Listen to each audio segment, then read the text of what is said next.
जब रसोई में हर जगह खून और कुत्ते के बाल दिखे तब उस औरत को एहसास हुआ कि नौकरानी ने उसके साथ बचपन से पले उसके प्यारे कुत्ते को मारकर पका दिया है। घर में नौकरानी द्वारा बुलाए गए अजनबी लोगों का झुंड बैठा हुआ कुत्ते का मांस खा रहा था। यह देखकर वह पूरी तरह गुस्से से भर उठी। दरअसल यो के पिता अंडरवर्ल्ड के बादशाह थे। अपनी काबिलियत साबित करने के लिए यो ने अकेले बाहर एक घर खरीदा और एक नौकरानी रख ली, लेकिन यह नौकरानी समझती थी कि यो का कोई परिवार नहीं है। एक दिन फर्श साफ करते समय उसने यो से कहा कि उसका भी एक बेटा है जो लगभग उसकी ही उम्र का है। उसका हाल ही में तलाक हुआ है। उस समय यो हेडफोन लगाए हुए थी और उसे कुछ भी सुनाई नहीं दिया। उसी समय कंपनी के कर्मचारी फोन पर उससे पूछ रहे थे कि क्या वे दूसरी निवेश योजना के अनुसार आगे बढ़ सकते हैं। नौकरानी को लगा कि यो ने उसकी बात मान ली है। खुश होकर वह पोछा छोड़कर अपने बेटे को यह खुशखबरी देने चली गई। उधर यो को समझ ही नहीं आया कि नौकरानी इतनी खुश क्यों है। इसी बीच अंडरवर्ल्ड का बादशाह किसी को खत्म करने वाला था कि तभी उसकी बेटी का फोन आ गया। अभी तक उसका चेहरा बेहद खतरनाक लग रहा था, लेकिन फोन उठाते ही वह बिल्कुल बदल गया। उसने इशारा किया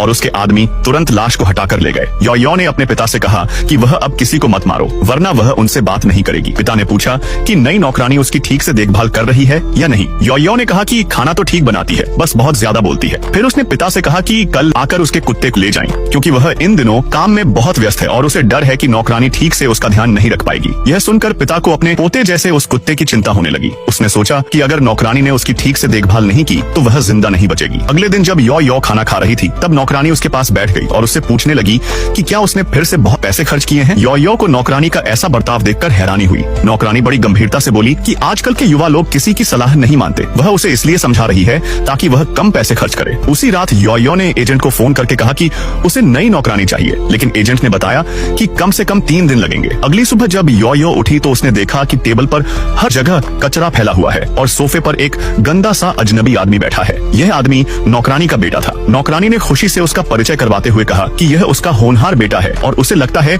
कि दोनों एक दूसरे के लिए बिल्कुल सही हैं, इसलिए वह उसे यहाँ ले आई है ताकि वे एक दूसरे को जान सकें। यह सुनकर यो गुस्से से भर गई, लेकिन तभी कंपनी से फोन आ गया कि एक महत्वपूर्ण ग्राहक आया है और उसे तुरंत आना होगा। जाने से पहले यो ने नौकरानी से कहा कि वह अपने बेटे को लेकर तुरंत उसके घर से निकल जाए, वरना बाद में उन्हें पछताना पड़ेगा। उधर पिता भी उसी समय बेटी के घर की ओर जा रहा था। रास्ते में यो का फोन आया कि घर में 2 बदमाश घुस आए हैं और वह उन्हें संभाल ले। यह सुनकर पिता गुस्से से भर गया। थोड़ी ही देर में नौकरानी के कई रिश्तेदार भी वहाँ पहुँच गए। नौकरानी ने उन्हें बुलाया था और सबको बताया कि यह उसके बेटे की होने वाली बहू का घर है। सब लोग घर का महंगा फर्नीचर देखकर कहने लगे कि नौकरानी के बेटे ने बहुत अमीर लड़की ढूंढी है। नौकरानी नकली विनम्रता से बोली कि बस ठीक ठाक है, लड़की का स्वभाव थोड़ा खराब है। लद्दके ने शेखी बघारते हुए कहा कि शादी के बाद वह 1 महीने में ही उसे पूरी तरह काबू में कर लेगा। तभी यो का गोल्डन रिट्रीवर कुत्ता भौंका। लड़के ने तुरंत कहा कि इसे काटकर पका देते हैं।